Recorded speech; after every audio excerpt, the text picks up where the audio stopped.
Antes de comenzar esta historia, cuéntanos en los comentarios si alguna vez fuiste testigo de una injusticia en la escuela. ¿Qué hiciste? Dale like si estás listo para sentir algo real. Amina Solano no caminaba por los pasillos de la escuela como una más. Su presencia, silenciosa pero firme, generaba una especie de tensión muda entre quienes no sabían dónde colocarla en sus esquemas mentales. Era alta, con una piel del color de la tierra mojada y unos ojos que parecían guardar siglos de historia. Había llegado a Viña del Mar desde Quibdó con su madre y su hermana menor, buscando oportunidades mejores y una vida lejos del ruido de las amenazas que crecían en su barrio. Pero lo que encontró fue otro tipo de ruido, más sutil, más frío, que se colaba por las rendijas de cada mirada, cada corrección innecesaria, cada comentario camuflado como halago. Amina era brillante. Amaba leer, escribir, observar. En sus cuadernos guardaba cuentos que mezclaban la selva y el mar, abuelas que hablaban con espíritus y niñas que se rebelaban en silencio. Pero en la escuela, ese talento no encontraba eco. La mayoría de los profesores la trataban con condescendencia, como si su inteligencia fuera una excepción accidental. A sus compañeros les incomodaba su acento, sus trenzas largas hechas con dedicación por su madre todos los domingos, y ese aire de dignidad que llevaba incluso cuando no decía una palabra. Cada mañana, Amina se peinaba frente al espejo con el mismo ritual, separaba el cabello en secciones, acariciaba cada trenza con una mezcla de orgullo y nostalgia, y recordaba la voz de su abuela diciéndole que su cabello era su corona, su raíz, su fuego. En la escuela, sin embargo, esa corona era vista como algo que debía ocultarse, domesticarse, adaptarse. Había aprendido a soportar los comentarios. Que si parecía una escoba. Que si cuánto tiempo perdía peinándose así. Que si no se cansaba de llevar siempre lo mismo. Ella no respondía. No por debilidad, sino porque sabía que su silencio era su forma de resistencia. Su madre le decía que ser fuerte a veces significaba no reaccionar, pero en su pecho empezaba a crecer una contradicción, el deseo de ser escuchada, reconocida, sin tener que suavizar su existencia. En la clase de literatura, su refugio favorito, comenzaba a ganar cierta atención. Sus escritos eran distintos, llenos de imágenes poderosas, de emociones densas.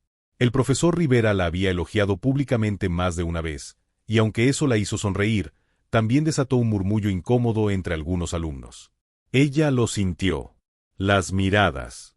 Las burlas a media voz. El resentimiento que se gestaba en silencio. Y sin embargo, Amina no dejaba de escribir. Era su forma de respirar. En las hojas encontraba el espacio que el mundo le negaba.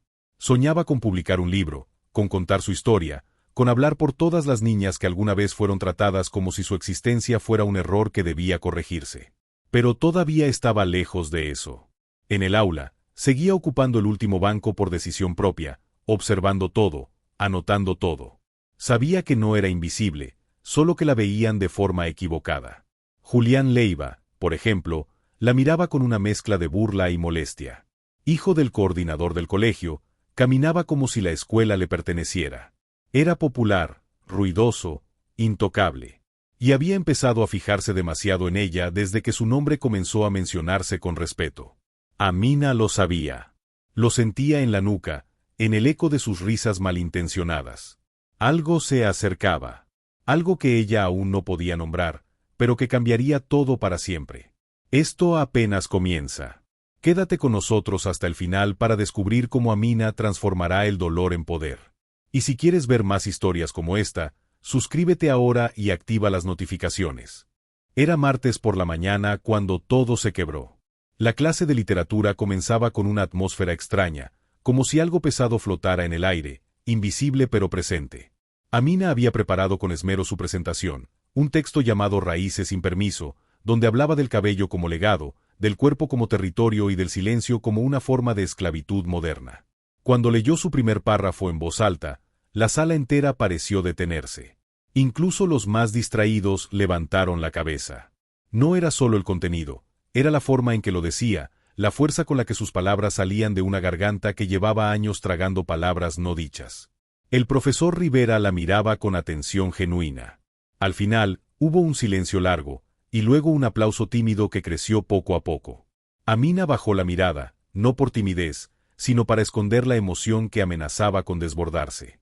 Ese fue el momento exacto en que Julián Leiva decidió que ya era suficiente. En su mente, esa chica había olvidado su lugar. Y él se encargaría de recordárselo.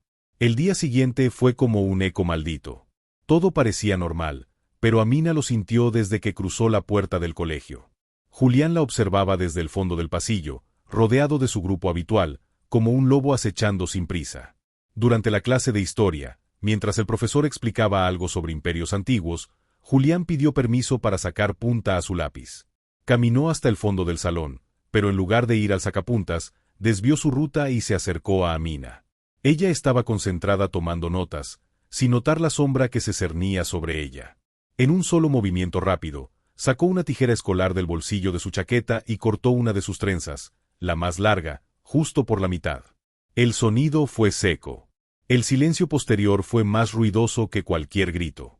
Amina giró la cabeza lentamente, mientras los mechones caían al suelo como una ofrenda profanada. Julián soltó una risa forzada, como si esperara aplausos. Nadie se movió. Nadie dijo nada. Algunos bajaron la cabeza. Otros disimularon una risa nerviosa. El profesor no vio nada. O prefirió no ver. Amina no gritó. No lloró. No dijo una sola palabra. Se agachó con calma, recogió la trenza cortada y la sostuvo entre las manos como si fuera un objeto sagrado. Luego se puso de pie, muy recta, y caminó hacia la puerta sin mirar a nadie. La sala seguía congelada en su propia cobardía. Afuera, el mundo seguía girando, pero dentro de ella, algo acababa de romperse. Caminó hasta el baño más alejado del edificio, cerró la puerta con llave y se miró en el espejo. Era la primera vez en mucho tiempo que no se reconocía. Su corona estaba herida. No solo era un corte de cabello, era una agresión a todo lo que representaba. Su identidad había sido violentada frente a testigos mudos. En ese instante, no pensó en justicia ni en venganza. Solo en el peso de ser constantemente convertida en blanco por existir.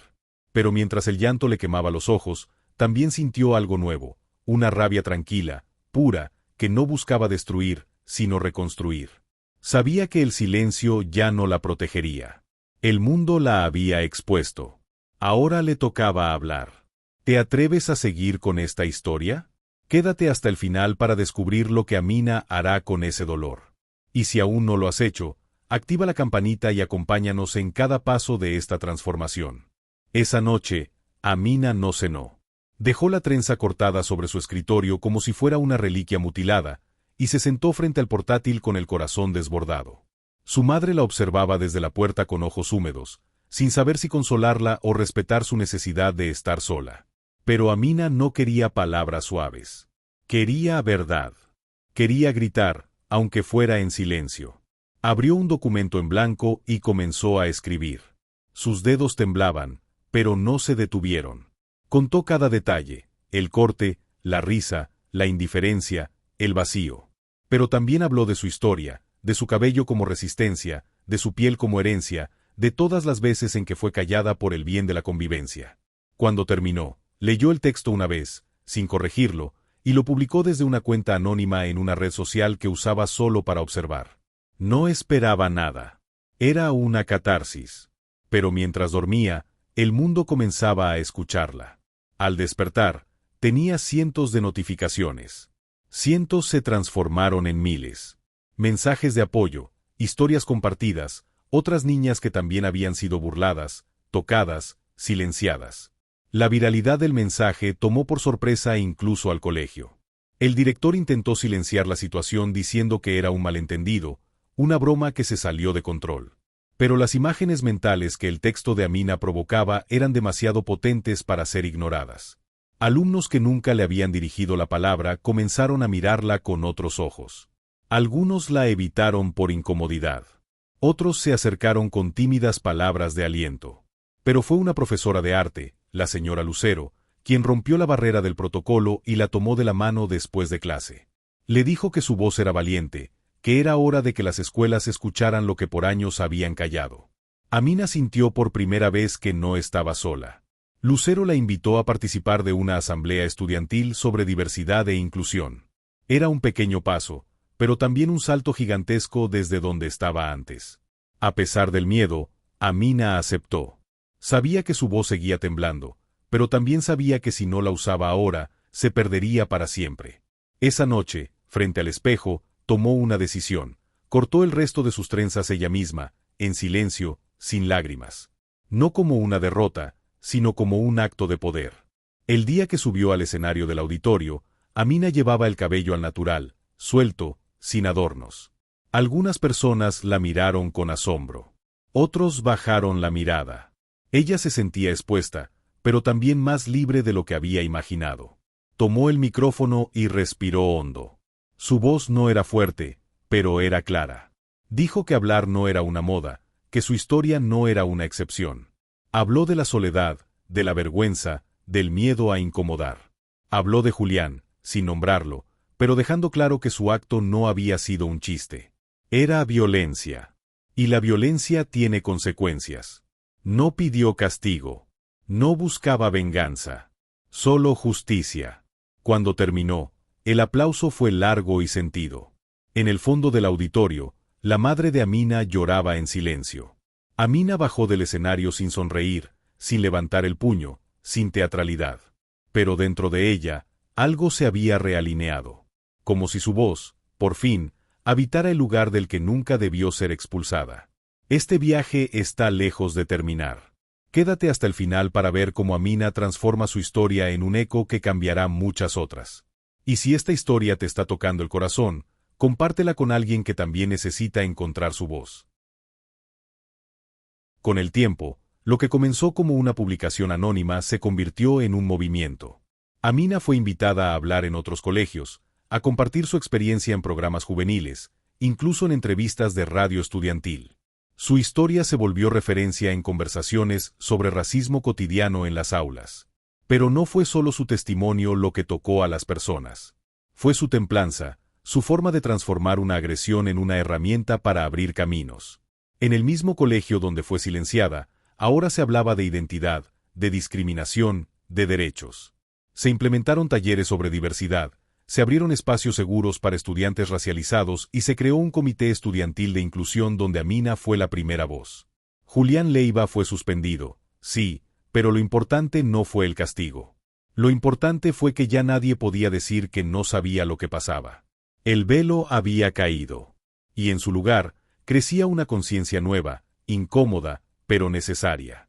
Amina caminaba por los mismos pasillos, pero ya no encorvada, ya no escondida. Caminaba como alguien que sabía que, al hablar, había roto una cadena que no solo la ataba a ella. No fue fácil. Hubo días en que la exposición la agotó. Comentarios crueles aún aparecían en redes, y algunas autoridades intentaron minimizar su impacto. Pero cada vez que una niña se le acercaba para agradecerle, cada vez que un compañero reconocía que había aprendido algo gracias a ella, Amina recordaba por qué había alzado la voz. En casa, su madre la abrazaba con más orgullo que palabras. Las trenzas no volvieron, al menos por un tiempo. Había elegido dejar su cabello libre, rebelde, en su forma natural. Y eso también era una declaración. Una forma de decir aquí estoy, completa, sin disfraz.